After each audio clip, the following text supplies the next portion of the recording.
Ang kwentong ito ay hango sa totoong buhay. Karanasan ito ni Rhoda. Taong 1983. Bato, Camarines Sur.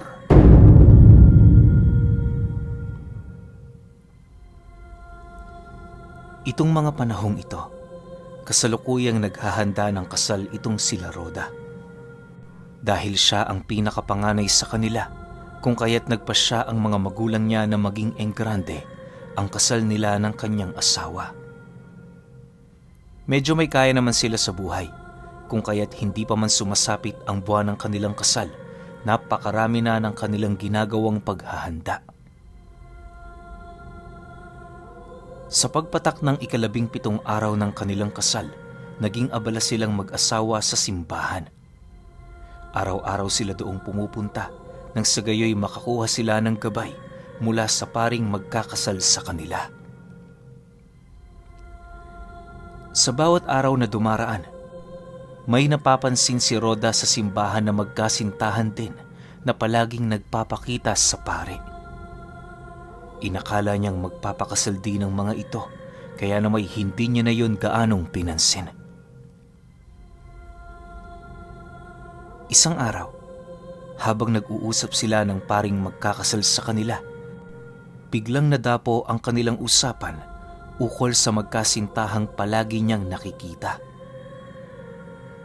Ayon sa pare, kasabayan nila ang dalawa sa pagpapakasal, kung kaya't medyo nahihirapan siya kung ano ang gagawin niya sa sitwasyong yan.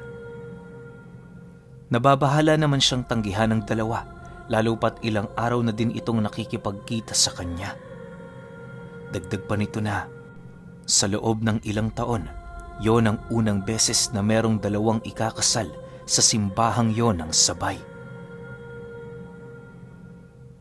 Matapos itong marinig ni Rhoda, agad naman siyang nagreklamo sa pare, gawa ng ayaw niyang magkaroon ng kasukob sa oras ng araw ng pagpapakasal nila. Naniniwala din siya sa masasamang pamahiin ng sukob, kaya na may ginawa niya ang lahat upang maiwasang mangyari ang ganoong kaganapan. Nang marinig naman ng pare ang kanyang suhestyon, tila bang wala itong maisagot sa kanya na animoy maging ito man ay walang kakayahan na paghiwalayin ang kanilang mga kasal. Bale, ang naging sagot sa kanya ng pare noon, maghintay sila ng ilang araw upang magawa nitong mapag-usapan ang kanilang gagawin sa araw ng kasal. Dahil sa wala namang magagawa noon si Rhoda, kung kaya't ninais na lamang nilang maghintay. Akala niya magiging maayos na ang lahat, pero hindi pa man dumarating ang araw na inilahad ng pare, nagkusang bumisita sa bahay nila ang magkasintahang nakikisukob sa kanilang kasal.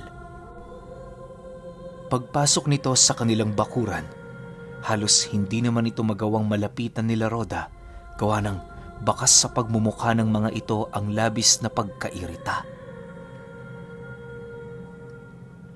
Makalipas lamang ang ilang minuto, kampante naman sa kanyang lumapit ang lalaki habang nananatiling walang imik. Dahil sa naroon siya noon sa labas ng kanilang tahanan, kung kaya't siya ang unang nakausap ng magkasintahan. Nasisiguro niyang nakikilala na siya ng lalaking yon, lalo pat palagi silang nagkikita sa simbahan. Maya-maya pa, seryoso naman yung nagwika sa kanya ng, "Itigil niyo ang inyong kasal. Kami ang nauna, kaya kami ang masusunod." Nang marinig niya ang sinabi nito, bigla namang uminit ang kanyang dugo, gawa ng ang buong akala niya makikipag-usap ito ng maayos sa kanya. Walang sabi-sabi, agad namang hinawakan ni Rhoda ang kwelyo ng damit nito, sabay hila papalapit sa kanya. Paglapit ng mukha nilang dalawa, galit na galit naman siya doong sumagot ng, "Pumunta ka ba dito para makipag-away? Marami na kaming ginastos para sa araw na yan. Hindi kami papayag na basta-basta nyo na lang yun iuurong." Matapos niyang makapagsalita, agad naman siyang inawat ng kanyang asawa. Paghiwalay nila ng lalaking yon, Rinig na rinig ni Rhoda ang nang-iinsultong tawa nito habang naglalakad papalayo. Sa pagtalikod ng magkasintahan, kumaway pa yun sa kanila na para bang hindi man lang ito nababahala sa kanyang ginawa. Sa paglipas ng mga araw matapos ang insidente, pabalik-balik na siya sa simbahan para makausap ang pare. Ang labis niya lang noong ipinagtataka ay kung bakit palagi niyang nakikita ang magkasintahan sa loob ng simbahan na bigla na lamang umaalis sa tuwing siya ay dumarating. Nasisiguro niyang hindi nito nakakausap ang pare gawa ng wala naman yung ibinabahagi sa kanya ukol sa dalawa. Lumipas ang 1 linggo, nagbigay na nga ng pagpapasya ang pari sa simbahang yon. Ibinigay nito kay Rhoda at sa kanyang asawa ang araw na yon, gawa ng napagtanto nitong marami na silang isinakripisyo para sa araw ng kanilang kasal. Inilahad din ng pari sa kanila na 3 araw na ang nakakaraan magmula noong natanggap nito ang mensahe ng magkasintahan ukol sa kanilang pasyang iurong na lamang ang kanilang kasal. Hindi nagbigay ng kahit na anong dahilan ng mga ito na para bang kusa lang silang nawala ng gana para sa ganoong okasyon. Nang marinig ni Rhoda ang tungkol sa bagay na yon, labis naman niya yung ipinagpasalamat, lalo pat wala na silang aalalahanin para sa nalalapit nilang pag-iisang dibdib. Matapos ang kanilang pag-uusap ng pare, agad naman siyang humingi roon ng paumanhin ukol sa kanyang mga naging asal noong nakaraan. Taus-puso namang tinanggap ng pari ang kanyang paghingi ng pasensya, gawa ng nauunawaan nito ang naging asal ni Rhoda. Makalipas pa ang ilang araw, abalang-abala na ang kanyang pamilya sa paghahanda sa kasal nila. Karamihan noon sa mga tiyuhin ni Rhoda, lumuwas na ng kanilang probinsya para magbigay ng imbitasyon sa pamilya ng babaeng mapapangasawa niya. Dahil sa pag-alis ng mga ito, kung kaya't ang naiwan lamang sa bahay nila ay siya at ang asawa niya at ang kanyang mga magulang. Kahit sila-sila lang ang natira, hindi naman noon nababahala sila Rhoda sa kadahilan ng wala naman siyang atraso para pag-interesa ng ilan nilang mga kababaryo. Subalit, sa pagtungtong ng araw ng Biyernes, sa hindi inaasahang pagkakataon, may mga napapansin siyang hindi pamilyar na mga panauhin ang umaaligid sa bahay nila kapag sumasapit ang hapon. Nakatalukbong ang iilan sa mga ito habang ang iba naman merong mga dalang kalabaw na pinapakain nila di kalayuan sa tahanan nila Rhoda. Matapos itong marinig ng kanyang ama, nagpasya silang dalawa na pakiramdaman muna ang mga panauhing napapansin niya. Hindi naman kasi sila maaaring basta humato lang sa mga taong yon, lalo pat maaaring naghahanap buhay lang din ng mga ito.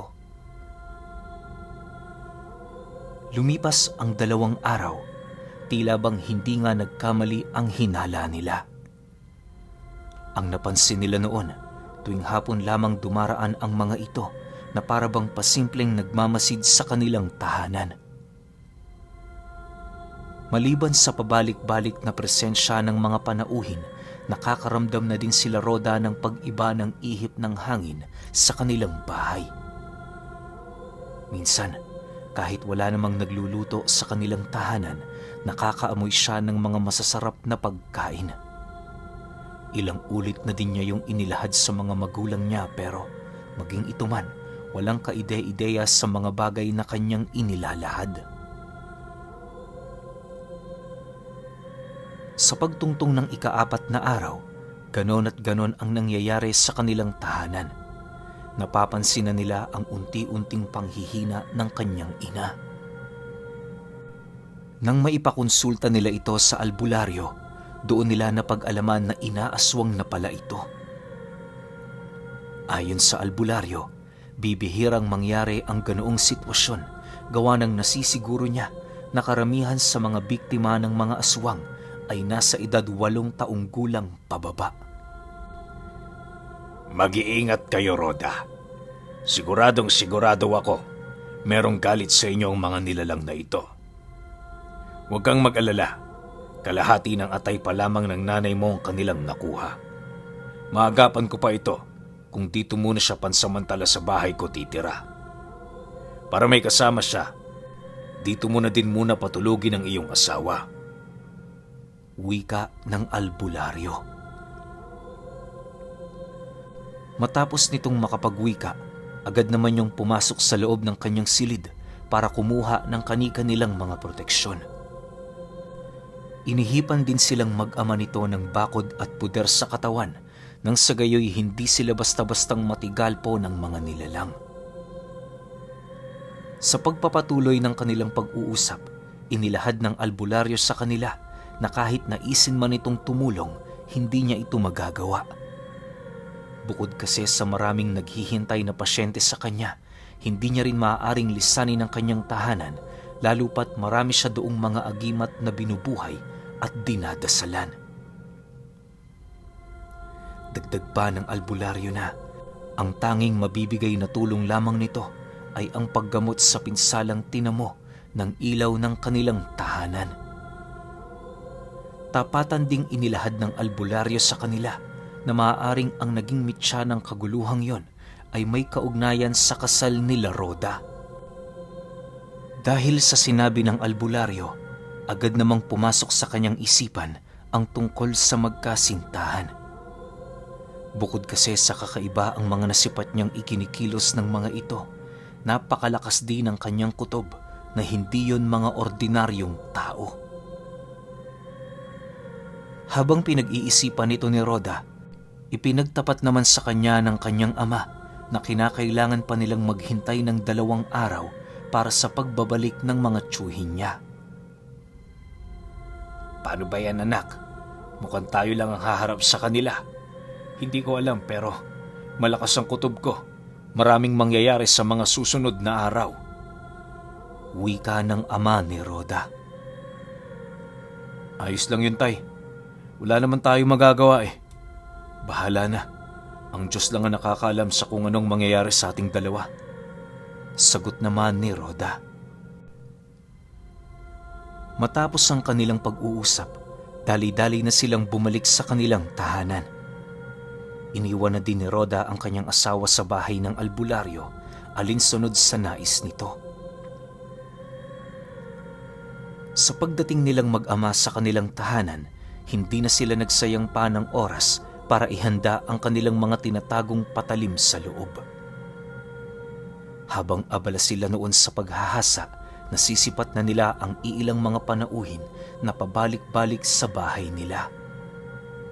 Medyo agresibo na din ang pagtitig ng mga ito sa kanilang dalawa na parabang hindi yun natutuwa sa kanilang ginagawa. Makalipas pa ang ilang minuto, bahagya naman silang natigilan nang masipat nila ang pagdaan ng magkasintahan. Habang binabagtas ng mga ito ang daan, kitang-kita ni Rhoda ang seryosong pagtitig nito sa kanila na parabang meron yung masamang pakay.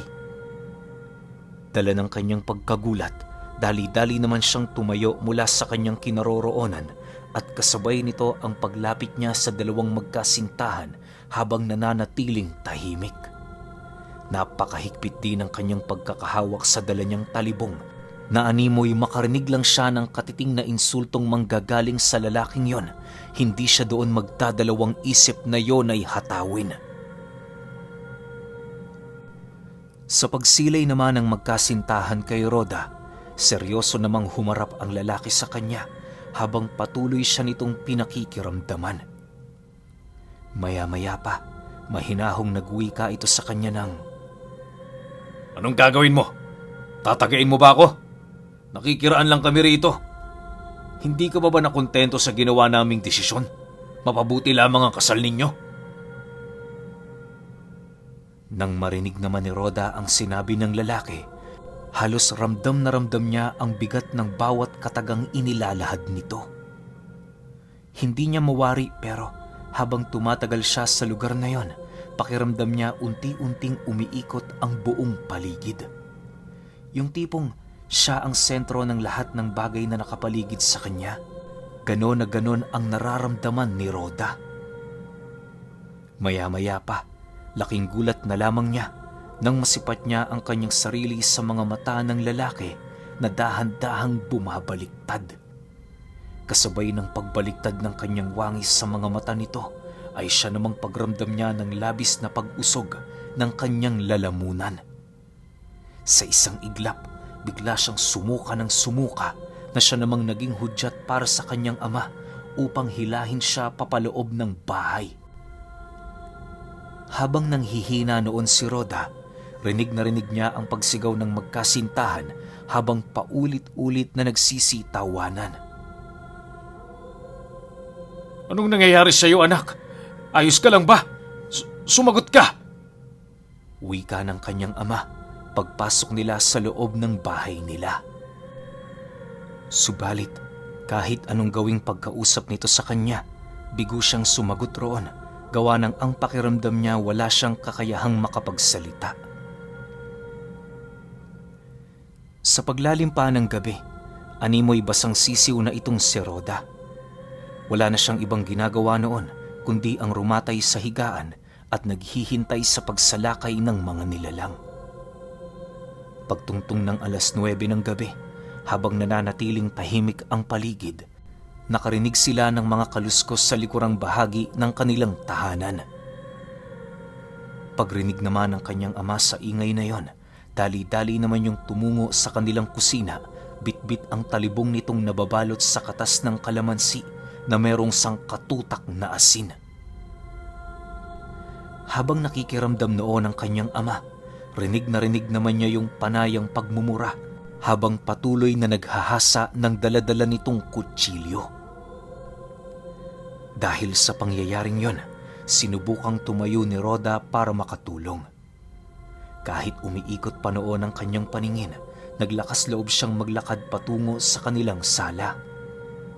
Akala niya hanggang doon na lamang ang mangyayari pero maya-maya pa muli na namang tumahimik ang paligid. Pagbalik ng kanyang ama sa kinaroroonan niya, pabulong naman itong nagwika sa kanya ng, "Nasa paligid lang sila. Pansinin mo ang amoy sa hangin. Hindi ba't kakaiba?" Dahil sa sinabi nito, muli na namang kinabahan si Rhoda. Pag-amoy niya sa hanging sumisimoy sa bahay nila, naamoy niya ang parang bulok na karne na unang beses lamang niyang maamoy. Ayon kay Rhoda, na ang karning yon parang niluto ng isang araw tapos pinabayaang mabulok. Basta, halo-halo ang amoy. Malansa, parang inuuod, amoy ng dugo, at kung ano-ano pang mababahong tain ng hayop na pinagsama-sama. Halos hindi nga niya maatim noon ang huminga, gawa ng nararamdaman niyang muli na naman siyang masusuka kahit naubos na ang nakain niya. Sa pagsapit pa ng 11:00 ng gabi, muli na namang nagparamdam ang mga nilalang. Pero sa puntong yon, sinasabayan na ito ng pag-aangil ng aso sa kanilang baryo. Habang pinakikinggan nila ang pag-atungal ng aso sa paligid, napapansin nila noong merong naglalakad sa kanilang bakuran. May mga pag-aangil din silang naririnig na sinasabayan ng panakanakang pag-apak sa bubong ng kanilang bahay na gawa sa pawid. Ilang minuto pa ang lumipas habang nakikiramdam sila Rhoda sa paligid, napansin nila ang pagbukas ng bintanang malapit sa kanilang pinto. Medyo ilang metro din ang layo nila Rhoda sa bintanang yon, kung kaya't aminado silang hindi na nila mapipigilan ang pagbukas nito. Sinubukan pa ng kanyang amang hawakan ng dulong bahagi ng bintana, ngunit bago pa man niya ito magawa, nagawa na yung mabuksan ng nilalang. Paghampas ng malakas na hangin sa loob ng kanilang bahay, bumungad sa harapan ni Rhoda ang isang pagmumuka na merong napakaitim na mga balat. Pulang-pula ang mga mata nito at panayang pagtulo ng laway nito sa animoy bilugan nitong bunganga. Paglalarawan niya sa mukha ng nilalang na yon, napakarami nitong butlig sa mukha at halos ang mga pangil nito ay nakabaon sa kanyang mismong bunganga. Napakaliit lang din ang bunganga ng nilalang pero labis siyang nakakapangilabot dahil sa wangis nito. Ayon kay Rhoda na ang bunganga ng nilalang na yon ay maihahalin tulad mo sa bunganga ng uod. Pabilog yon at meron itong kulay itim na mga matatalas na pangil. Hindi rin kayang maikubli ng nilalang ang kanyang dila sa kadahilan ng ilang pulgada din ang haba nito. Dagdag pa ni Rhoda na habang pinagmamasdan niya ang nilalang na yon, unti-unti na naman niyang nasisilayan ang pagbaliktad ng kanyang katawan. Nang akmang uusog na naman ang kanyang sikmura, ang ginawa niya pumikit siya at taimtim na nagdasal. Pagramdam niyang medyo nanumbalik na sa normal ang kanyang nararamdaman, dali-dali naman niyang binuksan ang kanyang mga mata. Pagsilay niya sa paligid, nasipat niya ang kanyang amang salag-salag ang mahahabang kuko ng nilalang gamit ang tanga nitong sundang. Marami na din yung dalos sa katawan na animoy inatake na yon ng aswang habang siya ay nakapikit. Nang masipat naman niyang uundayan na naman ng saksak ang kanyang ama ng aswang, hindi na siya nag-alangan pang kunin ng sundang para yon ay hatawin. Sa sobrang pag-aalala noon ni Rhoda sa kanyang ama, animoy ang nararamdaman niyang takot ay tuluyan ng nawala. Halos buong puwersa din niyang sinugod ang nilalang na yon at kasabay nito ang walang habas niya ditong pag-unday ng saksak gamit-gamit ang talibong na merong asin. Hindi pa nakontento noon si Rhoda, buong lakas niyang tinadyakan ng nilalang na siyang naging sanhi upang mabuwal yon sa labas ng kanilang bintana. Matapos niya yung gawin, dali-dali naman niyang isinara ang kanilang bintana upang makaiwas sa mga nilalang. Habang patuloy ang pagpaparamdam ng mga ito sa labas ng bahay nila, wala namang ibang ginawa noon si Rhoda kundi tulungan ang kanyang ama. Halos magdamag sila noong walang tulog dahil nababahala sila na baka magtangka na naman ang mga itong magbukas ng bintana habang sila'y nagpapahinga. Upang malabanan ang antok, nagtimpla sila ng kape para maipagpatuloy ang kanilang pagbabantay sa loob ng bahay. Nakapagpahinga lang sila noong mag-ama nang sumapit na ang 4:00 ng umaga. Dahil sa antok at pagod, halos tinanghali na sila bago nagising. Pagsilay nilang hapon na, agad naman silang tumungo sa bahay ng albularyo para tingnan ang kalagayan ng kanilang pamilya. Sa pagdating nila sa bahay nito, nagbigay ng abiso ang albularyo sa kanila na kung maaari, sila muna ang magbantay sa tahanan nito. Hindi na kasi kayang tiisin ng albularyo ang mga nangyayari sa pamilya nila, lalo pat nasipat nitong matindi ang tinamong pinsala ng kanyang ama. Bago sumapit ang hapon noong araw na yon, nakabalik na ito sa kanyang tahanan.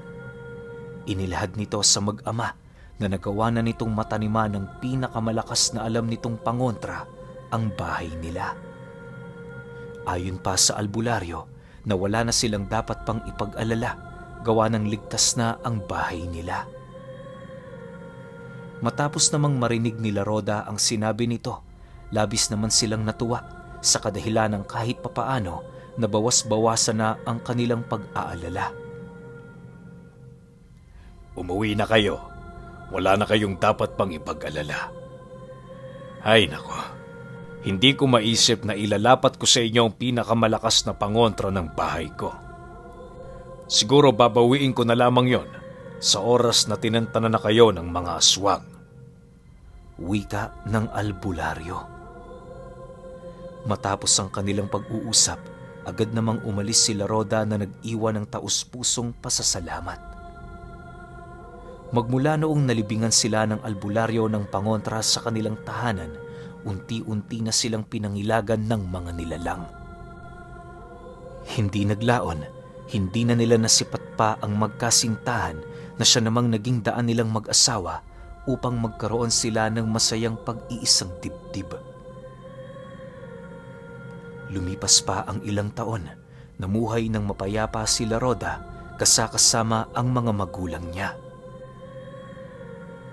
Pero alam niyo ba na sa bawat anibersaryo nilang mag-asawa, patuloy pa rin nilang naaalala yung muntik-muntika ng maganap na sabay na pagpapakasal sa mga aswang.